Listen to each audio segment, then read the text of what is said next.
আমি একটা গল্প মনে পড়লো যে যেটা আমাদের গাজীপুরের সাথে অনেকটা রিলেটেবল। যে একজন ধনাঢ্য ব্যক্তির দুইটা সন্তান ছিল। তো ওই দুই সন্তান উনি মারা যাওয়ার পরে, স্বভাবতই আমাদের ভারতীয় সাবকন্টিনেন্টে কিন্তু মানুষ মারা যাওয়ার পরে সন্তানরা সম্পত্তি ভাগাভাগি করে। তো দুই সন্তান তাদের সম্পত্তি ভাগাভাগি শুরু করলো। তো একটা ছোট পুটলার মধ্যে দুইটা আংটি পাওয়া গেল।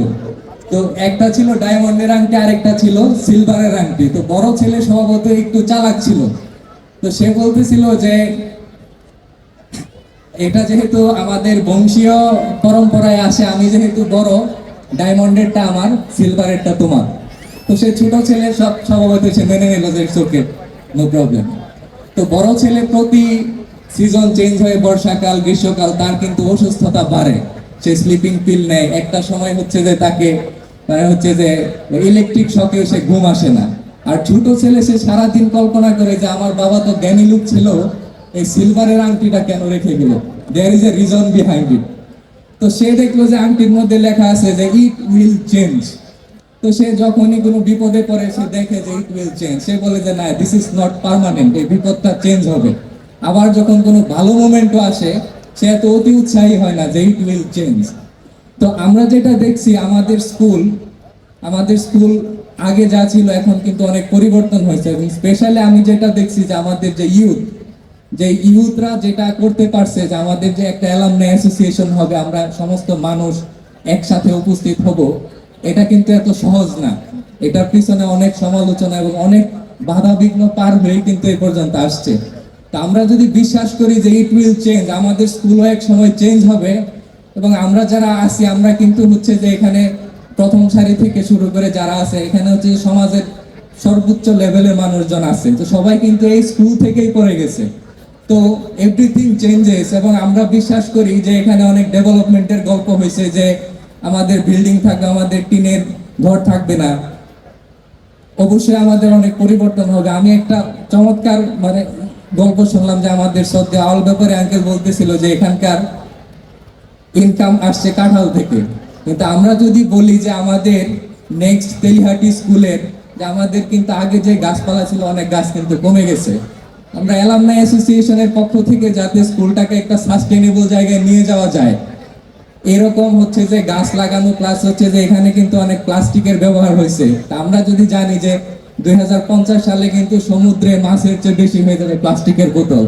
তা আমরা আমাদের যে ইয়ং জেনারেশন তারা যেন হচ্ছে যে আমাদের স্কুলটাকে একটা গ্রিন একটা ক্যাম্পাস যেন করতে পারি। এবং আমাদের এখানে অনেক ডাইনামিক লিডার্স আছে। আমাদের সম্মানিত সভাপতি, স্কুলের যে সম্মানিত সভাপতি, উনি আমার মনে হয় যে আমাদের স্কুলের one of the most dynamic leaders. তো আমরা সবাই মিলে যাতে ওই রকম একটা দিকে যেতে পারি। তো স্পেশালি এই বছরটাকে বলা হয় যে পৃথিবীতে যেখানেই যাওয়া হয়, যে ইউথ নিয়ে যেখানেই কথা হয়, যে সেখানে কিন্তু সারা ওয়ার্ল্ডে প্রথম যে দেশটার নাম আসে সেটা কোন দেশ? বাংলাদেশ। সারা পৃথিবীর মধ্যে এই ইউথরাই হচ্ছে কিন্তু আমাদের শক্তি। আমাদের স্কুলের এই অ্যালামনাই অ্যাসোসিয়েশন যেটা করার পিছনে, এখানে কিন্তু আমাদের অনেক জুনিয়ররা দেখি দিনরাত পরিশ্রম করছে। আমরা যাতে তাদের এই সমস্ত ছোটখাটো ভুল ত্রুটি মেনে নিয়ে আমরা আমাদের মামুন ভাই বলে গেলে আমরা যাতে একটা সুন্দর নেটওয়ার্ক করতে পারি। তো নেটওয়ার্ককে বলা হয় নেটওয়ার্ক। তা আমরা যদি এমন একটা ইনক্লুসিভ একটা এনভায়রনমেন্ট তৈরি করতে পারি যেখানে হচ্ছে যে সবাই সবার জন্য, যে ক্ষেত্রে আপনারা দেখবেন যে ক্যাডেট কলেজের যে কমিউনিটি গুলো আছে তারা কিন্তু নিজের আপন ভাইয়ের চেয়েও বেশি। আমি বিশ্বাস করি আমাদের তেলিহাটি উচ্চ বিদ্যালয়ের অ্যালামনাই অ্যাসোসিয়েশন এক সময় এরকম এক্সাম্পলারি একটা অ্যালামনাই অ্যাসোসিয়েশন হতে পারে। তো আমার এখানে স্মৃতির কথা বলতে গেলে তো আসলে স্মৃতির শেষ নাই। আমি যেটা আজকে অনেক মানে শ্রদ্ধা ভরে স্মরণ করতেছি, আমাদের শ্রদ্ধেয় লতিফ স্যার, আমাদের একজন হচ্ছে যে মানে হচ্ছে আনসাং হিরো আছে আরেকজন, আমাদের শ্রদ্ধেয় আওয়াল স্যার, যাকে হচ্ছে যে আমি বলি যে হচ্ছে লিডার উইদাউট এনি টাইটেল। তো আমাদের এই স্যারদের, আমি যে যখন ছোট ছিলাম আমি একটু ইন্ট্রোভার্ট ছিলাম, এখনো কিন্তু আমি এখানে সবার সামনে কথা বলতে একটু মানে ইতস্তত ফিল করতেছি। তো লতিফ স্যার আর আওয়াল স্যার কিন্তু সব প্রতিযোগিতায় আমাকে নাম দিয়ে দিত।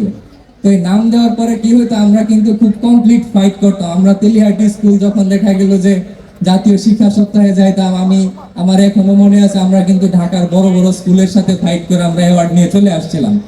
তা আমি এই কথাটা বলার কারণ হলো যে আমাদের অনেকের মনে একটা হীনমন্যতা থাকে যে আমি গ্রামের স্কুলে পড়ি, আমার স্কুলের এটা নাই সেটা নাই, কিন্তু এটা আমার মনে হয় না। আমরা কিন্তু আমাদের বলা হয় যে ডিপ ফাউন্ডেশন ব্রাইট ফিউচার, আমাদের ফাউন্ডেশন, সবার ফাউন্ডেশন কিন্তু তেলিহাটি স্কুল। তো আমরা যদি মনে করেন যে যে এখান থেকে যদি আমাদের লিমিটেশনের মধ্য দিয়ে যদি এই পর্যন্ত যেতে পারে, আমাদের যে ইয়ং লিডার্স আছে, ফিউচার যারা জুনিয়র্স আছে, তাদেরকে আমরা যদি সবাই মিলে গাইড করি, একসময় তেলিহাটি স্কুল থেকে আমরা গর্বিত হওয়ার মতো আরো অনেক অ্যালামনাই বের হয়ে আসবে। তো সময় সংক্ষিপ্ত, আমি বেশি কিছু বলবো না, জাস্ট শেষ করার আগে আরেকটা গল্প বলে শেষ করব। আমরা সবাই কিন্তু খরগোশ আর কচ্ছপের গল্প জানি। তো আমি আরেকটা গল্প বলবো, যেখানে হচ্ছে দুইটা খরগোশ। তো দুই খরগোশ হচ্ছে যে একটা গর্তে আটকা পড়ছে। তারপর অন্যান্য সবাই চারদিকে যাওয়ার পরে বলতেছে যে তোমরা তো এই গর্ত থেকে জীবনে উঠতে পারবা না, সবাই হাসাহাসি করতেছে। তারপর দুজনেই কিন্তু কম বেশি হচ্ছে যে ফাইট করতেছে ওঠার জন্য। এক সময় একটা খরগোশ সবার কথা শুনে মারা গেল, আরেকটা খরগোশ সে কিন্তু সমস্ত বাধা উপেক্ষা করে উঠে গেছে। ওঠার পরে চারদিকে তার ভিড়, যে তুমি এত বাধা অতিক্রম করে উঠলা কিভাবে? তো সবাই বললো যে তোমার সাক্ষাৎকার নিব, যে তোমার এই মোটিভেশন তুমি কোত্থেকে পাইছো। তারপর দেখা গেল যে ওই খরগোশটা কানেই শুনে না। তো আমাদের এই অ্যালামনাই অ্যাসোসিয়েশনের যে অনেক ধরনের কন্ট্রোভার্সিস আছে, অনেক ধরনের বাধা বিঘ্ন হচ্ছে, আমি যেটা বলবো যে হচ্ছে যে controversies a strength for all of us. আমরা যাতে সবাই মিলে যাতে হচ্ছে যে এই অ্যালামনাই অ্যাসোসিয়েশনকে যাতে একটা ফিউচার, আসিফ বলে গেল যে 2000 মানে 60তম বর্ষপূর্তিতে আমরা যেন আরো অনেক কিছু দেখতে পাই। তা আমি বিশ্বাস করবো যে 60তম বর্ষপূর্তিতে আমরা আর অন্যান্য যে ইভেন্ট গুলা হবে, এটা যেন হচ্ছে আমরা মানে তেলিহাটি স্কুল বলতে পারে যে আমরা ন্যাশনাল লেভেলের একটা স্কুল, এবং হচ্ছে যে আমরা গ্রামের স্কুল বলে ঢাকার দূরে, তবুও আমরা মনে করি যে আমরা গ্রামের স্কুল, আমাদের অনেক কিছু নাই। আমাদের যে মনের শক্তি, এটা দিয়ে সম্মিলিতভাবে আমরা সবাই এগিয়ে যাব। ধন্যবাদ সকলকে, আসসালামু আলাইকুম।